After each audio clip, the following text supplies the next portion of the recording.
so big game tonight. We got the Stars, Driedger's in net. We finally got off the schneid last night by getting the big 2 points. Ekblad had to score twice in overtime. I don't care what it takes. All right. I just finished my interview with Jeff Automatics on Twitter. That's going to be up on the Patreon on Wednesday. His prediction for tonight is 1 point. All right, and I have that on film. He made a couple other predictions, but you know I don't want to out the guy too much. He says 1 point. He says we're losing 3-2 in overtime. So we'll see what happens. Driedger's in net. Apparently, no other lineup changes can be expected.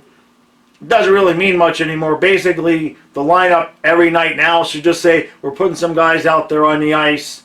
I don't know when they're going to play, how they're going to play, who's going to play with who. I would like to see a little bit more consistency in terms of like maybe the same lines like for 2 or 3 shifts at a time. That would be nice. But Q's going to Q. Let's just get a big 2.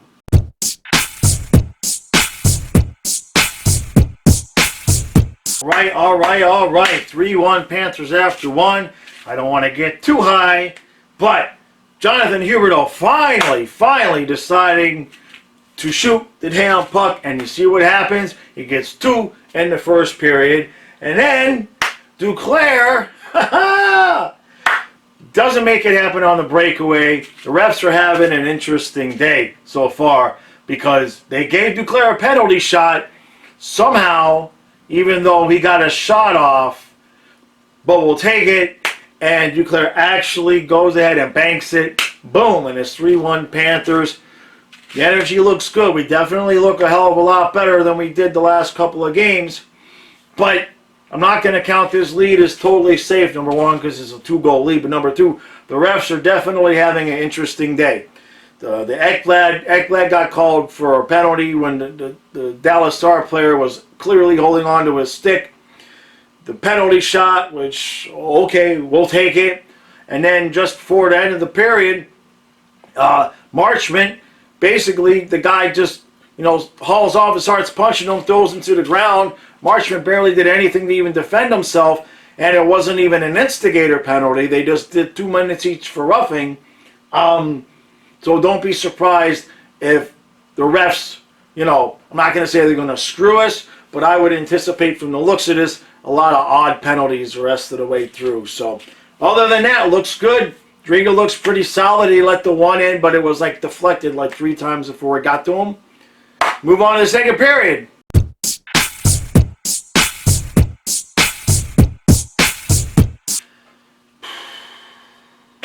Well, I'm going to talk about the Ekblad thing mostly after the game. Right now, what's important is we finish this one off. Still only 3-1, and, just emotionally, obviously, everybody's deflated. We have to make sure that we finish this game off, bank 2 points. Yeah.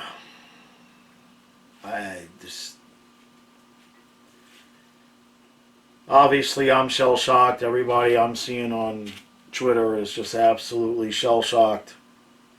And talking with a couple people right now about, some possible moves. That's going to be the big thing, right, is should we make trade or not? You can't replace Ekblad. But past that, who knows what just happened to his knee? You don't know. I mean, it's March. I think the thing to look at now is he going to be good for the start of next season? What's he going to look like? What's the long-term ramifications? But we'll get into that after the game. Let's just finish this off and bank 2.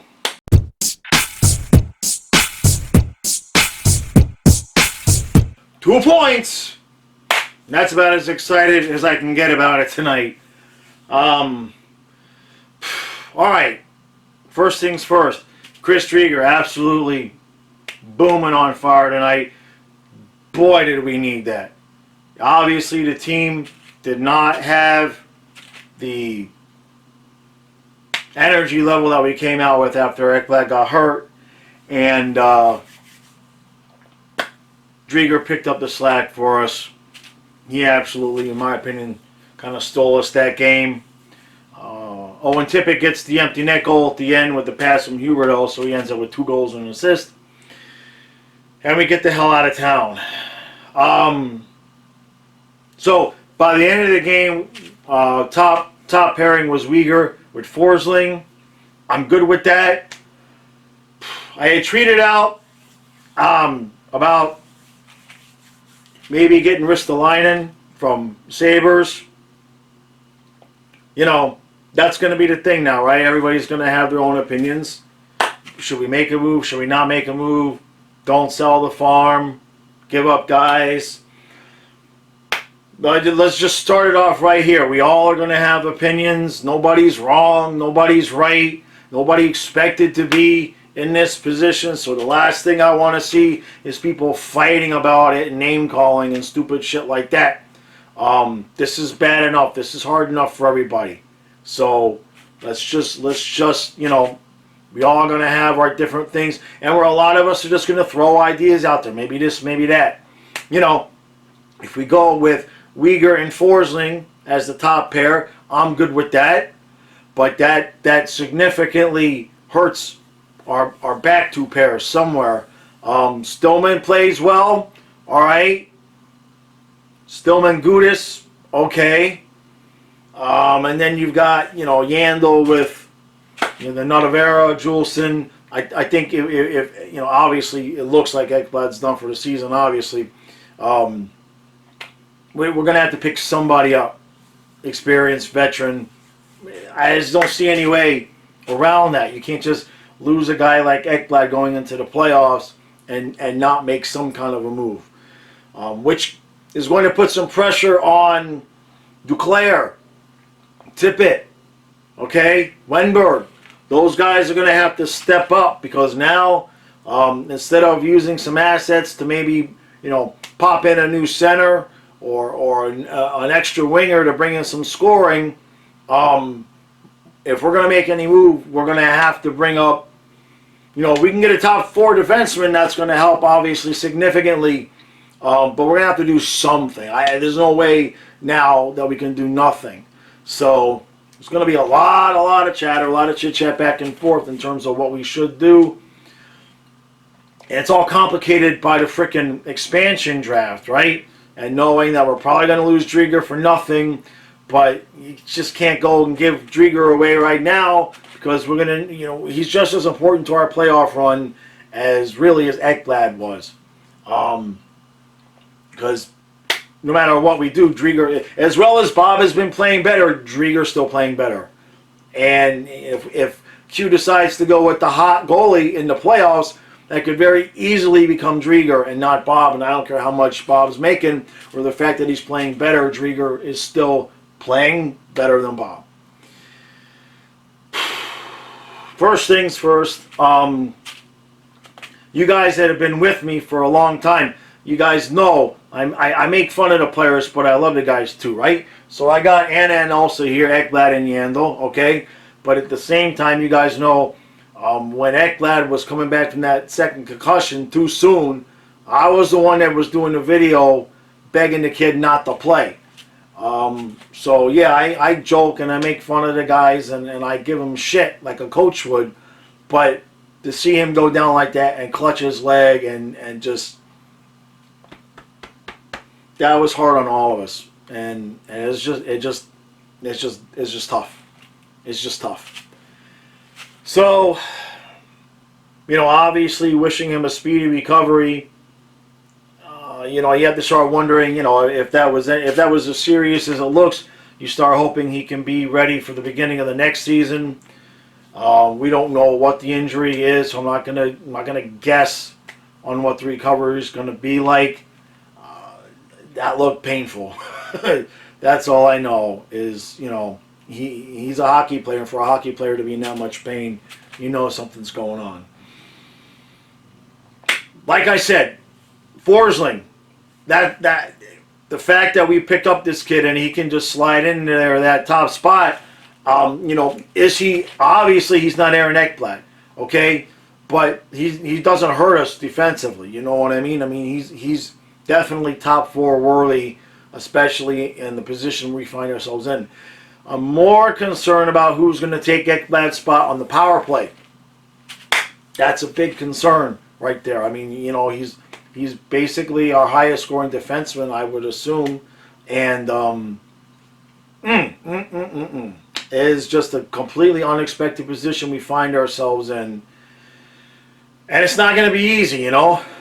But we managed to pull out the 2 points. We and can't give Driedger enough credit for that. But right now we're just all bummed. Everybody is just absolutely in shock. I said that, you know, the closest I felt like you know, this is when Marino went down. When I was watching that game and Marino went down, just everybody's just in shock. So, to be honest, I didn't even check to see when the schedule is. I'm assuming we play Tuesday. I don't remember who we played. After the injury, normally I check this stuff, but after the injury happened, my mind, everybody's just kind of like a deer in the headlights right now. So, but I have confidence in the players that we do have. Right now, we were still very questionable whether or not we thought we could win a round, especially if we were playing Carolina. And I would say losing Ekblad makes it just as questionable right now, obviously. Bottom line is, I don't see any way around the fact that Zito's going to make some kind of move.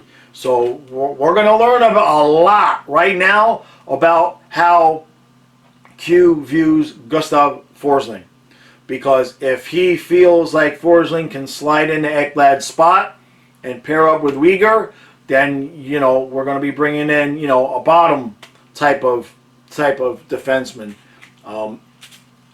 If not, you know, there's a couple of guys available. Ekholm was one that we talked about before.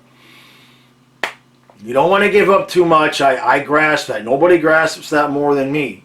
But at the same point, there's just no way we stand pat. There's no, and what I'll add to that is that even if we don't get another defenseman and we're going to roll with the guys we have, then filling that 2C, you know, hole or an extra scoring winger